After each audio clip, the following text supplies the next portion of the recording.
O poeta Mário Quintana costumava dizer que viver é acalentar sonhos e esperanças, fazendo da fé a nossa inspiração maior.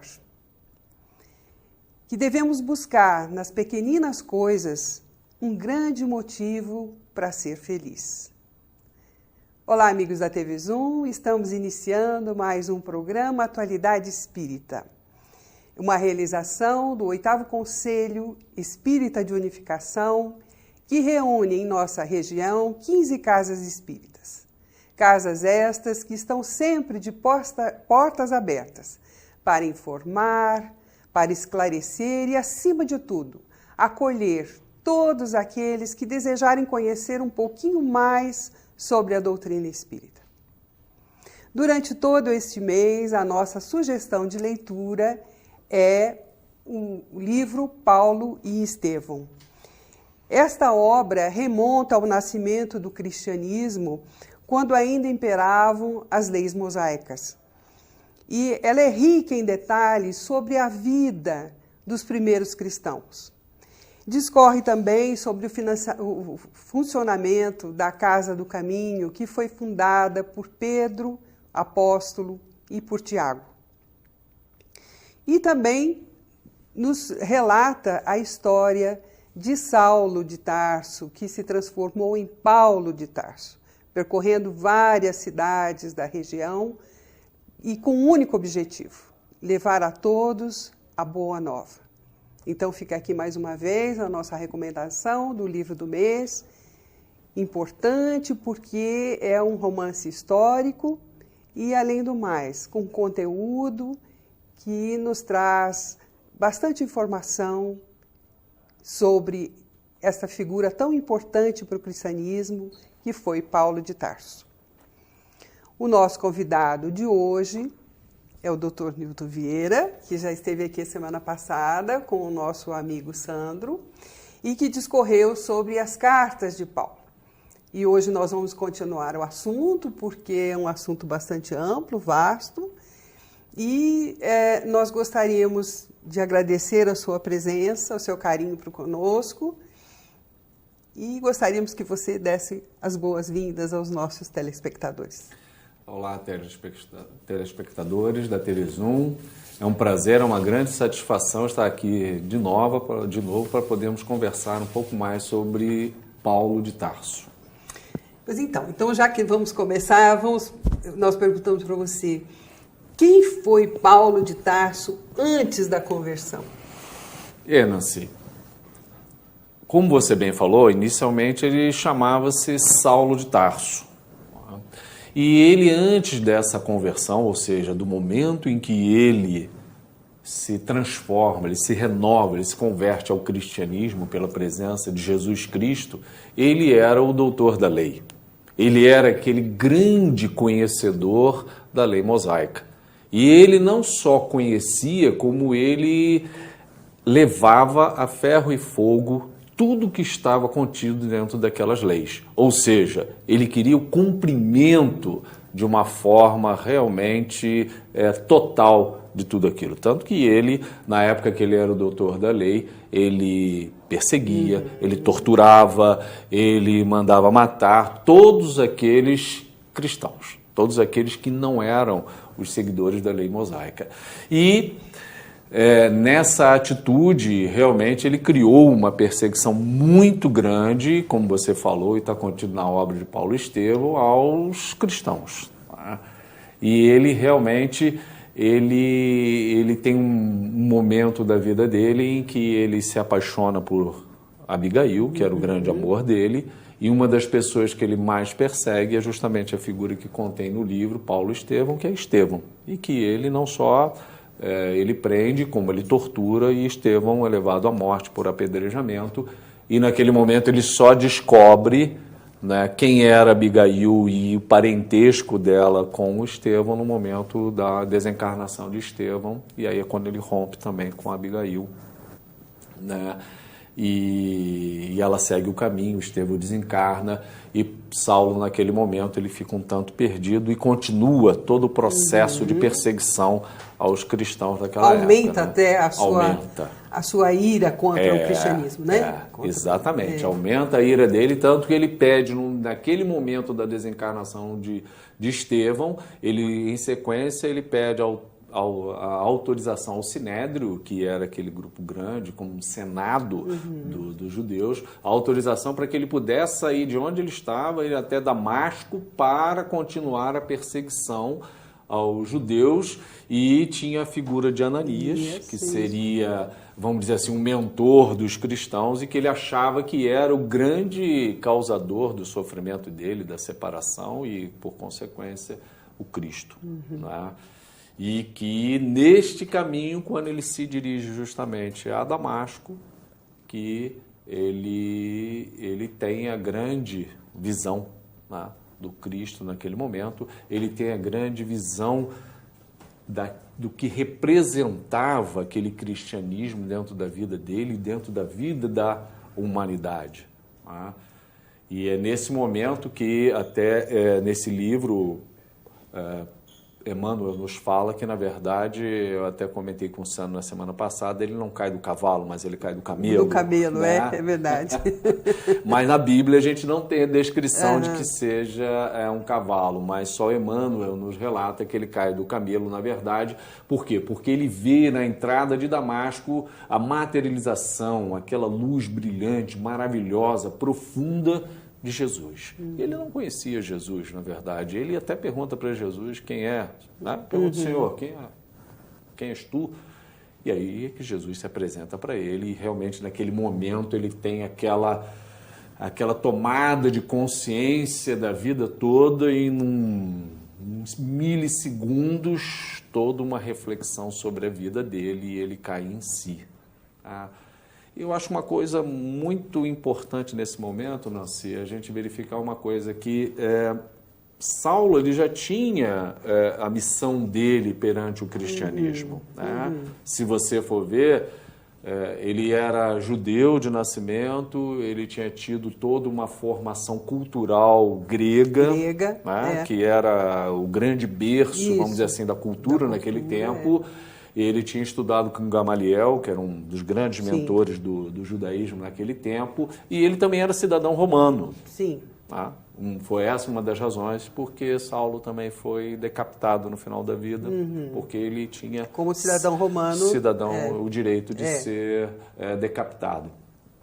E justamente nesse momento ali em que ele tem essa reflexão, que ele vê Jesus, a materialização de Jesus diante da frente dele ali, é que toda a vida dele passa.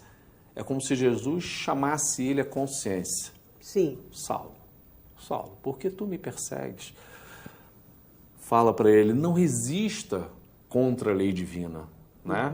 Ou seja, Saulo resistia contra aquilo que já estava sendo colocado pelo cristianismo, e naquele momento Jesus disse para ele, não resista contra o aguilhão, ou seja, não resista contra essa lei divina que te dirige para o caminho correto. E aí naquele momento o que ele faz? Ele diz, não, Jesus, me diz o que eu preciso fazer. E Jesus diz a ele, levanta, entra na cidade, e que lá te será dito que é para ser feito. Né? Então, essa parte eu acho assim, bastante interessante, porque a aceitação dele, é como você disse, ele já tinha toda essa bagagem, vamos dizer assim, porque ele aceita de pronto. Ele poderia rejeitar, porque como ele era totalmente contra, Ele poderia, naquele momento, rejeitar, dizer, não, eu estou delirando, é uma coisa, né? Mas não, ele aceita de pronto. Quer dizer, ele já tinha no seu íntimo, no seu espírito, vamos dizer assim, ele já tinha essa consciência desse dever Sim. e dessa programação que tinha sido incluída na vida dele. Com certeza, né? eu já tinha. Então, e aí, e depois da conversão? Depois dessa conversão, justamente, ele aí como uma personalidade, isso é muito importante, a personalidade de Paulo é uma personalidade extremamente forte, enérgica, determinada. Como ele era um doutor da lei extremamente determinado em tudo que ele fazia, ele passou a ser também um seguidor do Cristo determinado. Então as posturas de Paulo sempre foram o quê? Firmes, fortes. Ele queria que tudo fosse seguido também dentro daquilo que o Evangelho de Jesus pregava. E a partir daquele momento ele se transforma num dos maiores seguidores do Cristo. O Cristo já tinha desencarnado, né? Mas ele se transforma nesse apóstolo, porque na verdade ele não foi um dos apóstolos escolhidos por Jesus, na verdade, ele não foi escolhido. Mas ele se transforma nesse apóstolo dos gentios, na verdade, por quê? Porque ele levava essa mensagem do Evangelho, da Boa Nova, a todas as cidades que ele percorre ao longo da existência dele. E nesse caminho também ele assumiu isso daí com tanta determinação que ele não media, ele não tinha medida para as coisas, né? Ele não se importava com ele. Na verdade, quando ele entrava numa cidade em que havia algum tumulto, ele só pensava no próximo. Sim. Para ele não tinha problema, ele podia ser preso, torturado, chicoteado, ele não se importava com as torturas que ele sofresse. Muitas vezes ele saía de uma cidade para preservar os habitantes, os amigos, aqueles cristãos que ele tinha, vamos dizer assim, formado, a igreja que ele tinha formado, mas ele não tinha nenhum receio mais, porque ele já tinha assumido para ele e se entregado completamente ao Cristo a partir daquele momento, né? Então, outra coisa interessante que nós também analisando a vida de Paulo é que, embora todo o conhecimento que ele tivesse como doutor da lei, ele se deixou permanecer por 3 anos no deserto antes de iniciar o seu trabalho apostólico, né? Para realmente estudar o que o Cristo havia dito, tudo que tinha sido escrito até então sobre as palavras de Jesus, e ele permaneceu ali, e ele depois, nos seus relatos, numa das cartas, ele disse... tudo o que eu aprendi foi Jesus quem me ensinou. Por isso ele é considerado o 13º apóstolo, né? Porque embora ele não tenha convivido com Jesus enquanto Jesus estava vivo, ele recebeu essa graça, vamos dizer assim, dessa convivência desses 3 anos com os ensinos de Jesus, e isso o aproximou. E como você bem disse, ele era muito firme naquilo que ele fazia e ele se dedicava, né, com determinação. Então ele só se colocou a campo, realmente, quando ele se sentiu seguro daquele que ele ia fazer. Né? E ele vai para vamos dizer assim, para o deserto nesse momento, numa orientação que ele recebe, na verdade, para poder ir para lá. Porque num primeiro momento ele, vamos dizer assim, pela determinação, ele queria levar para todos já o Evangelho de Jesus. Tanto que quando ele entra em Damasco, logo depois da conversão dele, ele faz a primeira pregação dentro de Damasco. Porque ele disse para Ananias, nós precisamos levar o Evangelho de Jesus, porque isso aí é para amenizar a dor, o sofrimento da humanidade, nós não podemos retardar nisso. E Ananias naquele momento diz assim, Paulo, calma um pouco, você vai ser o grande semeador do Cristo, mas se prepara primeiro, reflete um pouco, como você bem falou, ele foi para o deserto para ler os pergaminhos de Levi, que ele tinha recebido de Gamaliel depois, que Gamaliel recebeu de Pedro, o apóstolo, entregou a Paulo, ele vai para o deserto e ele ali estuda numa reflexão, numa interiorização e vai seguindo adiante no caminho dele, né? E aí nós chegamos na razão das cartas. Das cartas, muito importante isso. A razão das cartas, Nancy, é um aspecto muito bonito do cristianismo. O Paulo, como você bem falou, ele chama Saulo, que é um nome judaico, depois ele modifica o nome para Paulo. E essa mudança era muito comum naquela época, quando havia uma conversão ao cristianismo, quando uma pessoa ela mudava o objetivo dela na vida, quando ela dizia assim, não, meu objetivo de vida mudou. E ele tardou para mudar de Saulo para Paulo por uma razão. Ele queria ainda, durante algum tempo, ser identificado como perseguidor, para que ele pudesse se desculpar, e as pessoas identificarem nele quem tinha sido ele. Ele custou. Só quando ele viaja até a ilha de Chipre, em Pafos, ele concorda na mudança do nome. Mas até então ele fica como Saulo um bom tempo. E essas cartas vieram no momento em que ele está lá na igreja de Corinto, né, na Grécia, e ele termina a pregação e fecha as portas e ele chora muito pedindo a Jesus uma orientação. Por quê? Porque ele viajava de cidade em cidade, percorria quilômetros e mais quilômetros a pé normalmente. Você vê cidades ali que você percorria que tinham 100 quilômetros de distância de uma cidade e outra. E aí quando ele fundava uma igreja, quando ele partia para uma outra cidade, aquela igreja apresentava algum conflito, alguma dúvida, alguma questão que ficava pendente. Paulo, volta para cá. Vem aqui, Paulo, para tirar dúvida da gente. Aí Paulo saía de lá, voltava, então mandava um discípulo. Isso, ao longo dos anos, se tornou o quê? Muito cansativo, muito desgastante, que ele não conseguia dar conta de todo esse serviço. Naquele momento, em Corinto, ele chora e pede a Jesus uma orientação. E o mestre se materializa pela segunda vez. A primeira tinha sido na estrada de Damasco. Ele se materializa a segunda vez e diz para ele ficar tranquilo, calmo. Eu imagino Jesus falando isso e a gente olhando, Paulo olhando, realmente tem que ficar calmo, tranquilo diante da orientação do mestre. O mestre diz para ele o quê? Paulo, fica tranquilo, que a partir de agora você escreva, porque você vai estar falando o que eu disser. E você vai adaptar isso aí para que mais pessoas recebam o meu evangelho. Se tranquilize. E as cartas passaram a surgir. E mais um adendo, a gente acredita que existiram muito mais cartas. Sim, né? Essas dezenas se perderam, historicamente falando, porque essas dezenas são poucas cartas que tem na Bíblia. Né?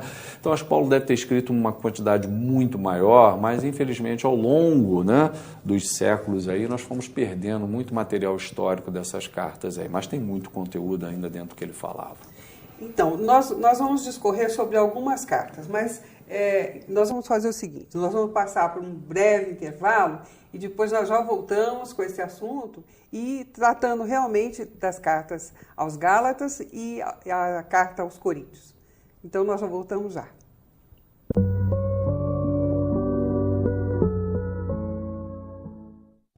Nogueira Plantas. A sua melhor escolha na ambientação de jardins e interiores. O que você procura para dar aquele toque especial nos mais diversos ambientes ou simplesmente presentear quem ama.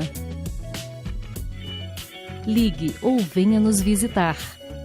Nogueira Plantas, Rua Dom João VI, 475 no Cônego, 2528-3030. Para baixar o aplicativo da TV Zoom, entre na Google Play se o seu dispositivo for Android ou na App Store se você estiver usando o iOS.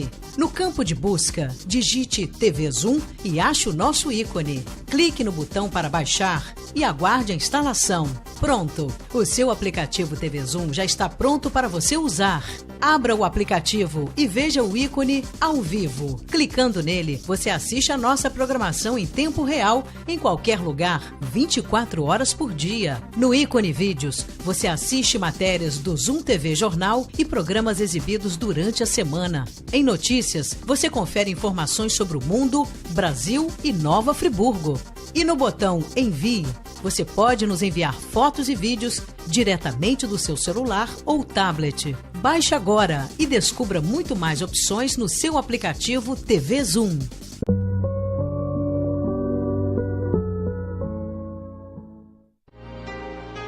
Enquanto vivermos de forma mecânica, irrefletida e sem a intervenção consciente da lucidez e do discernimento, nos privaremos de possuir uma mente tranquila e um coração pacificado.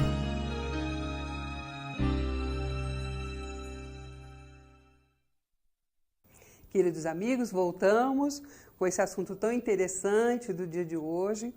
E nós estamos falando sobre as cartas enviadas por Paulo, apóstolo, a diversos lugares por onde ele havia passado e formado as igrejas.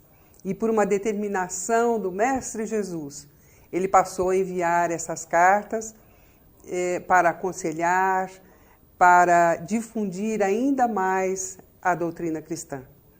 Então, Newton, nós vamos começar falando sobre a carta aos Gálatas, onde ele diz assim: vós fostes chamados à liberdade, irmãos.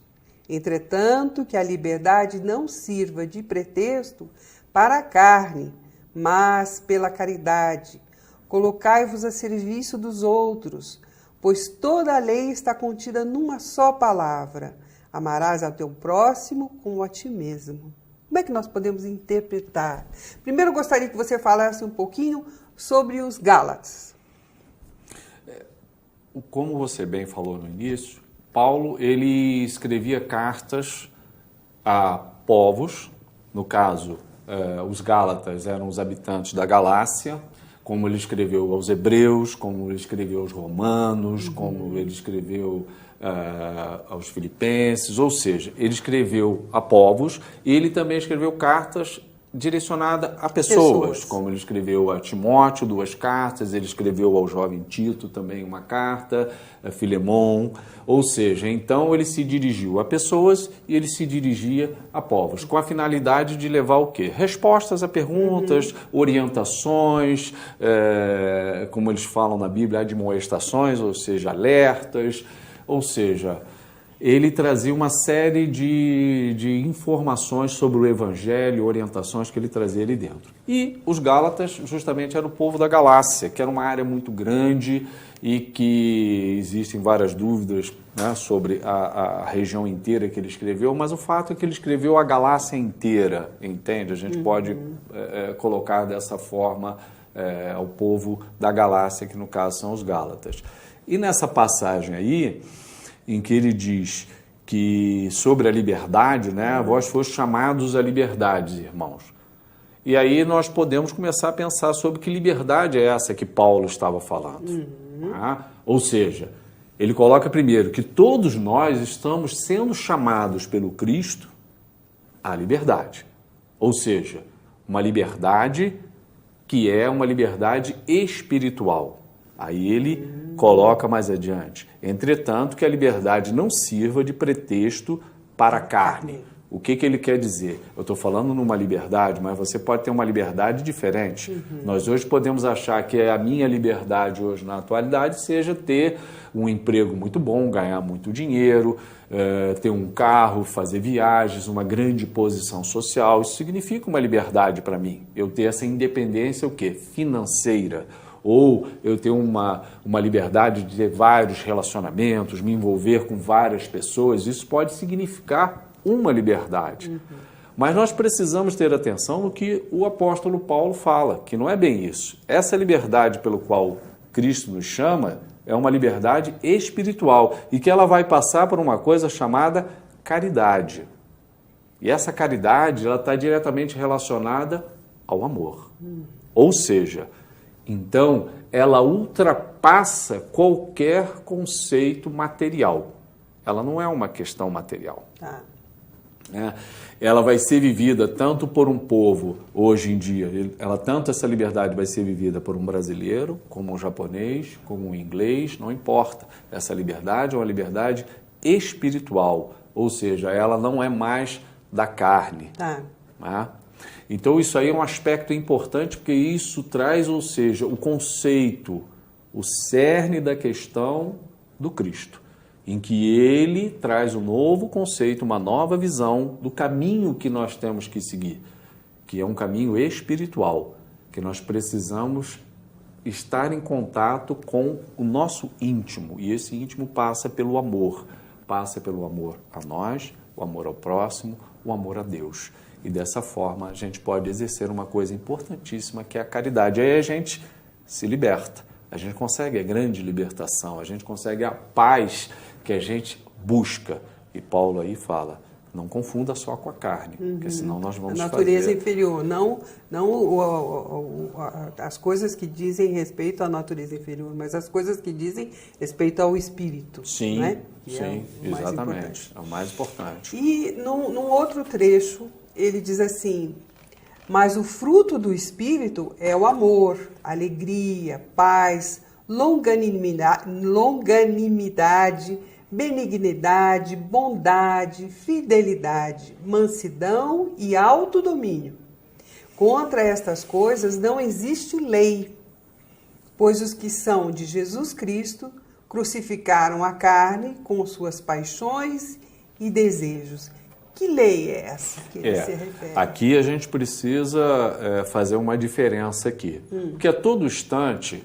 Nessa carta aos Gálatas, o que acontece? Está havendo um questionamento de Paulo sobre a questão da lei mosaica. Ou seja, nós seguimos Moisés e adaptamos o cristianismo novo às leis. É isso que nós vamos fazer? Porque nós temos uma lei, que é a lei mosaica. Sim. Só que você está me trazendo agora um novo caminho. E como é que é isso? E aí, nessa carta aos Gálatas... Paulo, ele traz com mais firmeza ao povo, redirecionando outra vez o caminho, porque, na verdade, eles estavam se deixando novamente se influenciar pelo caminho mosaico. Sim. Aí Paulo disse, não é bem isso, não é isso que eu estou dizendo. A lei mosaica, a qual ele se refere, né, no caso, ninguém pode se submeter a essa lei, que é uma lei humana. Uma lei humana. Uma sim. lei humana, tá? Vocês... Como todo seguidor do Cristo, ele fala, Cristo, os seguidores do Cristo, né, pois os que são de Jesus Cristo crucificaram a carne com suas paixões e desejos. O que ele quer dizer com isso aí? Pois todo seguidor de Jesus, agora, já deixou de lado o que é da matéria, já deixou de lado as suas paixões e já entendeu que o caminho é o caminho espiritual, é do amor, é da fraternidade, é da compreensão, é do perdão. Esse é o caminho que todos devemos seguir. Agora, o caminho do corpo carnal, como ele diz, isso tudo foi deixado na cruz. A gente precisa separar essas duas questões. Então, quando ele fala da lei, né, essa lei contra essas coisas, não existe lei. Ele está falando da lei mosaica, para a gente não fazer confusão com a lei divina. Não é a lei divina que ele se refere aqui. No caso aí, é a lei mosaica. Mas o fruto do Espírito é o amor. Se você repara que ele continua falando. Né? O fruto do Espírito é amor, é a alegria, é a paz, é a mansidão, é o autodomínio. Ou seja, isso tudo são o quê? São atribuições do Espírito. É o amor, é o autodomínio, é a mansidão, é a fidelidade, é a bondade, é a fraternidade. Ele começa a levantar todas as nossas virtudes, que é isso que nós precisamos cultivar dentro de nós, tudo isso que nós precisamos construir. Essa é a grande construção para que nós possamos evoluir, nós possamos progredir. Não vai ser através da carne, não vai ser através das coisas materiais que nós vamos adquirindo, que nós vamos conquistando. Isso aí é passageiro. São efêmeras. São efêmeras. Na hora que esse corpo deixar de existir, elas todas ficam no lugar que estão. Ou seja, elas vão acabar aonde? Com a crucificação das paixões. Vai acabar ali, naquele momento, como terminou na crucificação. Agora, o que é do Espírito, não. Isso aí continua eternamente. Muito importante isso. E agora vamos falar sobre as epístolas aos Coríntios, não é? Onde ele diz assim... Na segunda epístola aos Coríntios, itens 6 e 8, onde ele diz: por conseguinte, estamos sempre confiantes, sabendo que enquanto habitamos neste corpo, estamos fora da nossa mansão, longe do Senhor, pois caminhamos pela fé e não pela visão. Sim, estamos cheios de confiança e preferimos deixar a mansão deste corpo para ir morar junto do Senhor. Como é que nós podemos entender isso? Também fazendo uma breve explicação sobre Coríntios, como você me pediu. O Coríntios justamente é o povo, uma cidade chamada Corinto, na Grécia. e que era, na verdade, naquele momento, um porto importante, né? Porque o Paulo, então, se utilizou daquele local que havia uma movimentação muito grande do Ocidente, do Oriente, por Corinto. Então, era um local, vamos dizer assim, estrategicamente falando, a nível de divulgação, né?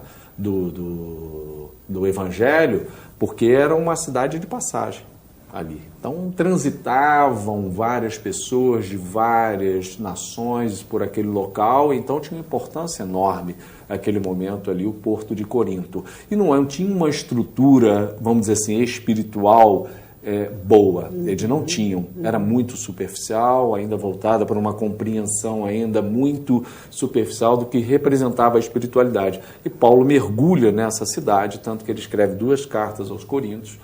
E eu acho que ele tem um carinho muito grande por essa cidade e ele trabalha muito ali para que seja divulgado, seja explicado, seja aprofundado todo o Evangelho de Jesus. E nessa carta em que ele justamente chama a atenção das pessoas sobre...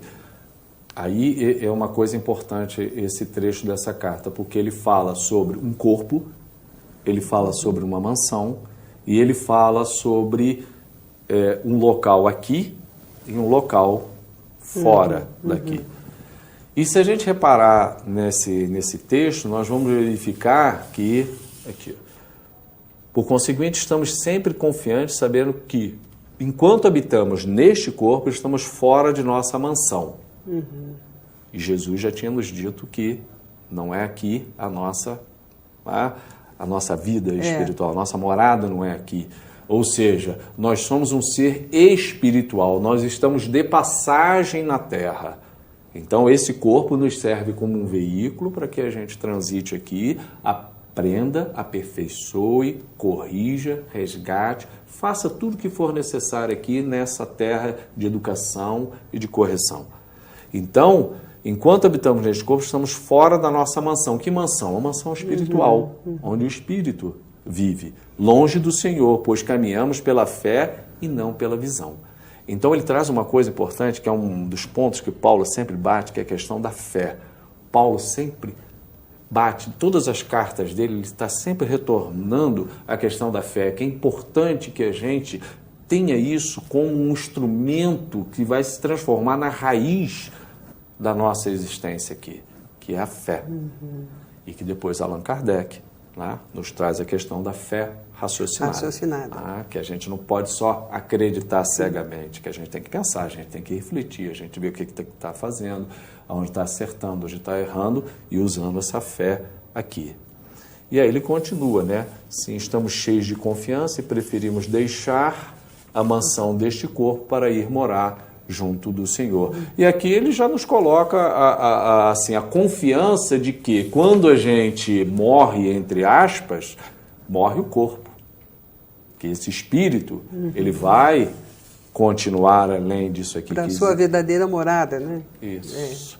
Para a sua verdadeira morada, que é a vida espiritual. Então, aqui a gente tem, Nancy, um relato de Paulo sobre a imortalidade da alma. Porque se ele coloca que aqui não é o local e que ele vai para um outro local, ele está dando uma sequência, uma continuidade a esse pensamento de que a gente está aqui, mas a gente vai seguir...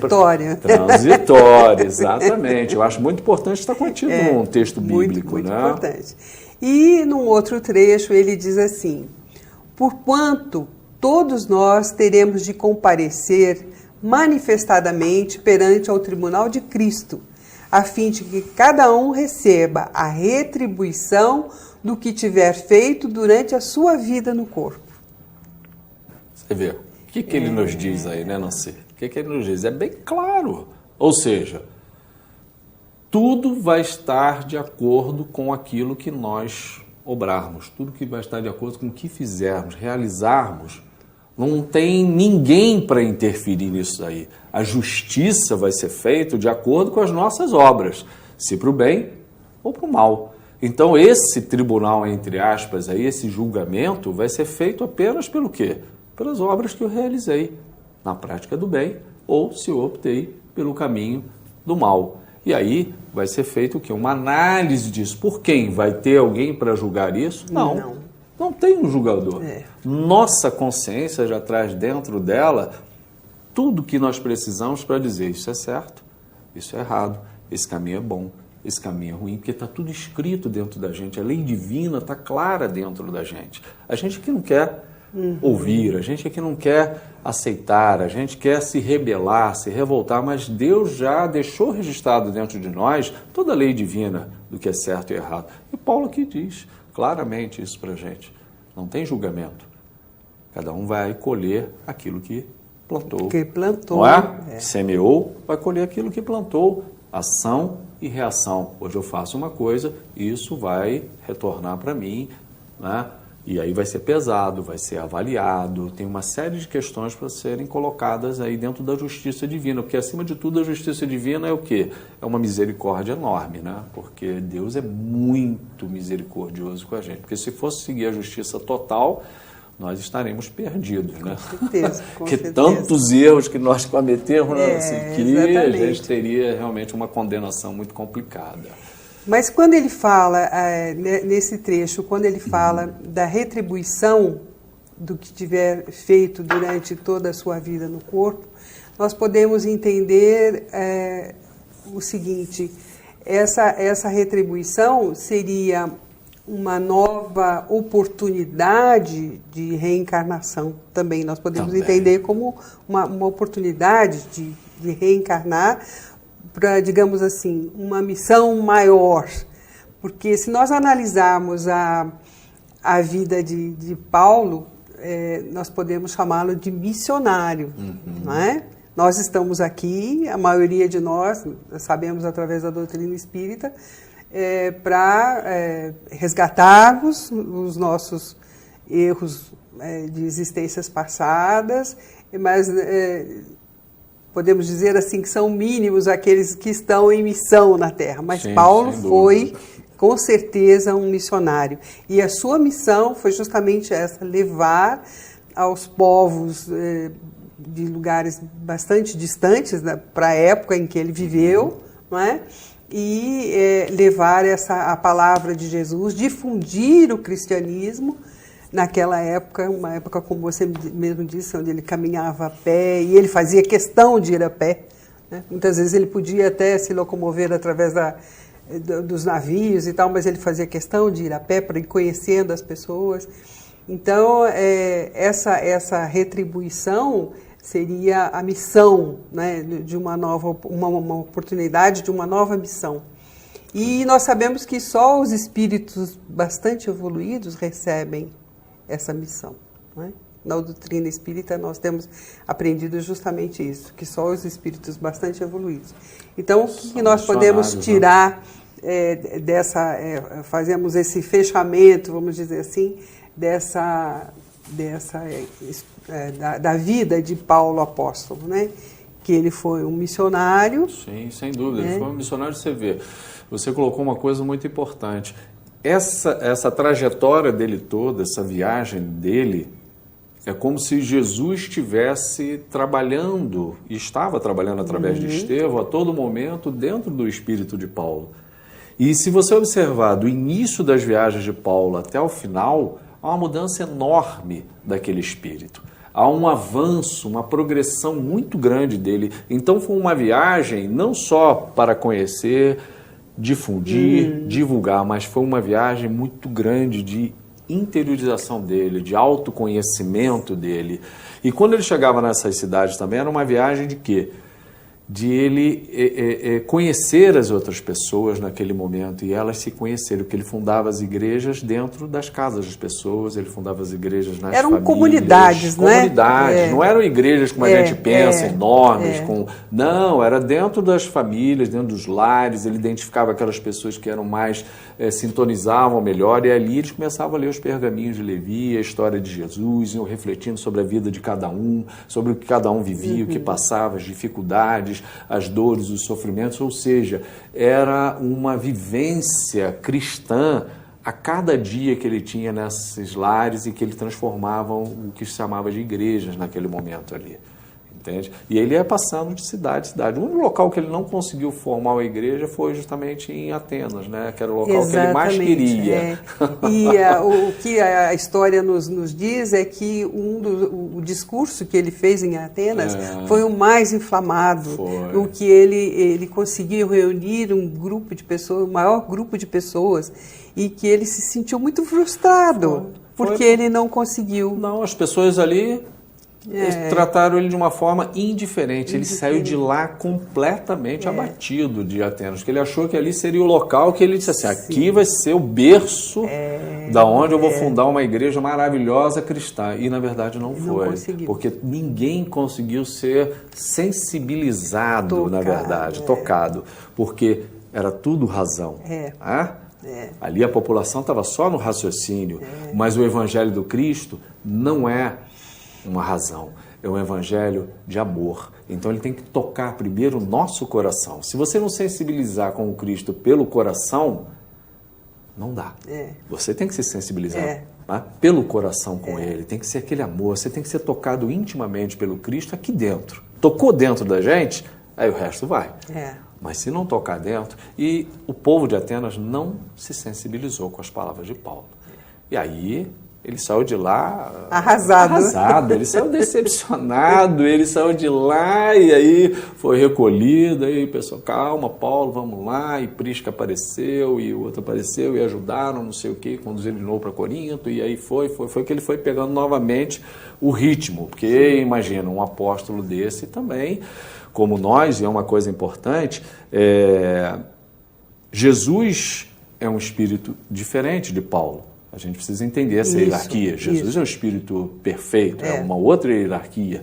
Paulo, a gente consegue até se aproximar um pouquinho mais. Nós não somos no mesmo nível de Paulo, mas a gente consegue se aproximar, dado a tudo que ele passou, num primeiro momento, um torturador, um perseguidor, e que depois vira a própria existência 360 graus e consegue fazer a belíssima existência que ele teve depois, que foi uma coisa maravilhosa, né? O segundo momento de Paulo, realmente. E uma outra coisa que me chamou bastante atenção diz respeito a esse livro, porque quando Jesus diz a ele que ele escrevesse as cartas, né? E que Estevão estaria conchegado a ele, quer dizer, Estevão o protegeu. Então, por isso é que nós recomendamos este mês a leitura desse livro, porque é bastante interessante ver como o verdugo, né, Paulo no caso, e Estevão se aproximam de uma tal maneira que nos faz sentir a mão de Jesus realmente unindo os dois, né? A aceitação de Estevão como um espírito tão evoluído que participou dessa confecção dessas cartas, porque, como Jesus bem disse, os ensinamentos eram de Jesus, mas Paulo iria recebê-los através de Estevão. Exatamente. Muito interessante isso, como é pródigo a providência divina, né? Fazer com que as pessoas se aproximem, espíritos se aproximem e se identifiquem dessa maneira. É verdade, né? A evolução de Estevão. Meu amigo, bastante interessante o nosso assunto. Poderíamos discorrer sobre outras cartas. Se você quiser deixar mais algum esclarecimento, nós ainda temos alguns minutinhos. Fique à vontade. Sem dúvida. Uma questão importante sobre isso aí que você falou é que Jesus, ele fala através de Estevão, e Estevão repassa. Para Paulo. E repara uma coisa que, assim, vamos entender uma coisa. O evangelho de Jesus é um evangelho, se a gente reparar, não é um evangelho deste mundo. É um evangelho universal. Não é? Um evangelho universal. Então, a gente vai reparar que os conceitos de Jesus, eles ultrapassam a eternidade, né? Amar ao próximo amar a Deus acima de todas as coisas. Isso aqui não é bem nosso, né? A gente tem dificuldade de chegar até isso daí, são conceitos, né? Perdoar 70 vezes 7, ou seja, são conceitos que a gente, para perdoar uma vez, é uma dificuldade muito grande. Então, são conceitos universais que a gente tem, né? Então, Paulo teve que, como Emmanuel diz, aclimatar isso, tudo eu achei muito interessante. aclimatar todo aquele conhecimento à nossa realidade. Foi isso que Paulo fez. E a realidade né? daquela época. Daquela época. Ele teve que adaptar, aclimatar a flor daquele evangelho à nossa realidade aqui. Muito interessante. Então, meus queridos amigos, mais uma vez nós agradecemos ao nosso querido irmão, Dr. Newton, companheiro da nossa Casa Espírita, né? Associação Espírita Fraternal, por essa gentileza de ter comparecido ao nosso programa, de ter acrescentado tantas coisas ao nosso conhecimento com relação ao apóstolo Paulo, tão importante figura do cristianismo. E nós esperamos estar com vocês na próxima semana. Que Deus nos abençoe a todos e muito obrigada.